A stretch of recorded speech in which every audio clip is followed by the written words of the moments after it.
Good morning, third class. In our live class, we have already read chapter number 10 Love Can Win All. Today, we are going to discuss the exercise part as well as the word meanings of this chapter. So, starting with the word meanings, first word meaning is tugged.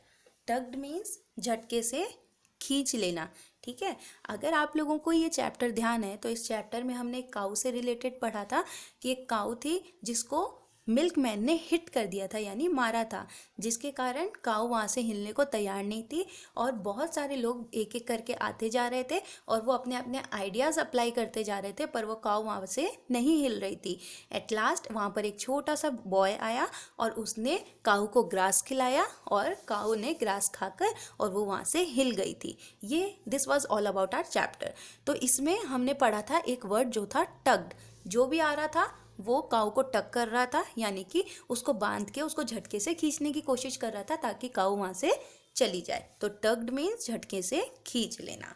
Second, gleaming. Gleaming means चमक, shine करना. Third, स्पैटर्ड. स्प्लैटर्ड यानी कि छींटे. हमने पढ़ा था जो painter आए थे उनके जो शर्ट थी उसके ऊपर पेंट के छींटे थे, अलग अलग रंग के छींटे थे, तो स्प्लैटर्ड यानी छींटे. फोर्थ, शेफ मीन्स बंडल यानी कि गुच्छा. ठीक है. फिफ्थ है ग्रिंड. ग्रिंड मीन्स मुस्कुराहट. सिक्स्थ, वूप्ड मीन्स अपलॉडेड और अप्रिशिएटेड यानी ताली बजाना और सराहना करना. जब ये छोटे से बच्चे ने ग्रास खिला के काऊ को वहाँ से हिला दिया था तो यहाँ पे जो लोग थे वो क्या कर रहे थे? The grocer clapped and the policeman trilled his stick in enjoy. The wrestler grinned and the ice cream man whooped. तो whooped means सराहना करना, तारीफ करना. सेवेंथ है ट्विल्डिंग मीन्स घुमाव या मोड़. ठीक है. तो ये जो 1 to 7 वर्ड मीनिंग्स है ये आप अपने नोटबुक में करेंगे और उसको लर्न करेंगे. वर्ड मीनिंग्स करना मत भूलना. ठीक है. ये इंपॉर्टेंट है, इनको आप अपने नोटबुक में कंप्लीट करना. Now the exercise part. First, tick the correct answer. Who hit the mother cow. जो काउ थी उसको किसने हिट किया था? मिल्कमैन ने, पुलिसमैन ने या ग्रॉसर ने? तो हमने चैप्टर में पढ़ा था who hit the mother cow? Milkman. Milkman ने काउ को हिट किया था. सेकेंड है whose muscles were gleaming in the sun. सूरज की रोशनी में किसके मसल्स ग्लीम कर रहे थे यानी शाइन कर रहे थे? मिल्कमैन के, रेसलर के या आइसक्रीम मैन के? तो हमने चैप्टर में पढ़ा था कि जो रेसलर थे उनके जो मसल्स थे वो ग्लीम कर रहे थे सन में. थर्ड है who made the cow move from the road. Road के बीच में से काउ को हिलाने में कौन सफल हुआ था? लिटिल बॉय, मिल्कमैन या पेंटर? तो वो था लिटिल बॉय, छोटा सा बच्चा जो था वो. Next, answer the following questions. Why was milkman's cow in a bad mood. जो मिल्कमैन की जो गाय थी वो बैड मूड में क्यों थी? उसका मूड खराब क्यों था? Because the milkman hit the cow. क्यों खराब था मूड? क्योंकि मिल्कमैन ने काउ को हिट किया था, मारा था. सेकेंड है whose buttons and buckles were gleaming bright. किसके जो बटन्स थे और जो बकल्स थे वो किसके ग्लीम कर रहे थे, किसके शाइन कर रहे थे? यहाँ पे देखो बटन और बकल की बात की गई है और यहाँ पर मसल्स की बात की गई है. तो अगर मसल्स किसके शाइन कर रहे थे पूछा जाए तो आप कहेंगे रेसलर के, पर बटन और बकल किसके शाइन कर रहे थे? पुलिसमैन के. तो हमने आंसर किया पुलिसमैन्स.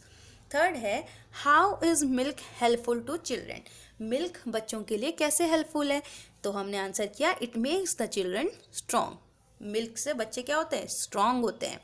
फोर्थ है why did the boy say that it was not such a difficult problem. बच्चे ने ऐसा क्यों कहा कि ये बहुत कोई बड़ी प्रॉब्लम नहीं है, कोई मुश्किल बात नहीं है? क्यों कहा? Because the boy knew that the cow needs grass. क्योंकि बच्चे को पता था कि काऊ को क्या चाहिए? ग्रास चाहिए. फिफ्थ है name all the people who pulled the cow. उन सभी लोगों का नाम बताओ जिसने काऊ को पुल किया था. ठीक है. काऊ को रोड से हटाने के लिए खींचने की कोशिश की थी, उन सभी लोगों का नाम बताओ. तो वो लोग कौन से थे? सबसे पहले तो मिल्कमैन ने ट्राई किया था, तो हमने लिखा the milkman, then policeman, then grocer, then wrestler, then ice cream man and the painter. ये सारे वो लोग हैं जिन्होंने काऊ को पुल करने की कोशिश की थी. नेक्स्ट है filling the blanks. Filling the blanks में फर्स्ट पूछा गया है the milk man in fit of dash he hit his mother cow. Milkman ने किस चीज के कारण काउ को हिट किया? बिकॉज ऑफ एंगर, क्योंकि उसको गुस्सा आ रहा था। एंगर मतलब गुस्सा आना। सेकेंड है the policeman and the milkman pulled dash and prayed to the cow. Policeman और मिल्कमैन ने क्या किया था? काउ को पुल करने की कोशिश की, उसको झटके से खींचने की कोशिश की और उससे प्रेयर की, तो ये टग्ड, यहाँ पर क्या आएगा? टग्ड। नेक्स्ट है the painter clothes were dash with yellow pink and green colour. जो पेंटर के कपड़े थे उस पे येलो पिंक और ग्रीन कलर के क्या थे? छींटे थे, और छींटे को हम हिंदी में इंग्लिश में क्या बोलेंगे? स्प्लैटर्ड। फोर्थ है the little boy began to dash when he saw all the man were busy in pulling the cow. जब बच्चे ने देखा तो वो क्या हो गया? जब उसने देखा कि सारे लोग मिलकर और काउ को पुश करने की कोशिश कर रहे हैं, तो little boy began to green. Green मतलब क्या होगा? वो मुस्कराने लग गया कि इतने बड़े बड़े लोग हैं और इनसे इतना सा काम नहीं हो रहा। फिफ्थ है forced and dash usually fail in front of dash and love. तो हमने पढ़ा था कि किसी से ज़बरदस्ती करना और अपनी ताकत दिखाने से अच्छा है कई बार कि हम किसी से प्यार और दया की भावना दिखाएं, है ना। अब देखो सब लोग अपनी हिम्मत दिखाने की कोशिश कर रहे थे गाय को हटाने के लिए, लेकिन बच्चे ने क्या दिखाया? दया दिखाई और प्यार दिखाया, इसलिए वो वहाँ से हट गई गाय। तो force and strength usually fail in front of kindness and love. अक्सर दया और प्यार के आगे फोर्स और स्ट्रेंथ क्या हो जाता है? फेल हो जाता है। थर्ड है who said this statements and to whom।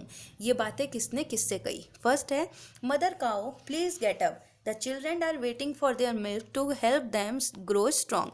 Mother cow please उठ जाओ, जो बच्चे हैं वो वेट कर रहे हैं कि उनको दूध मिले और वो स्ट्रॉन्ग बने। ये बात किसने किससे कही?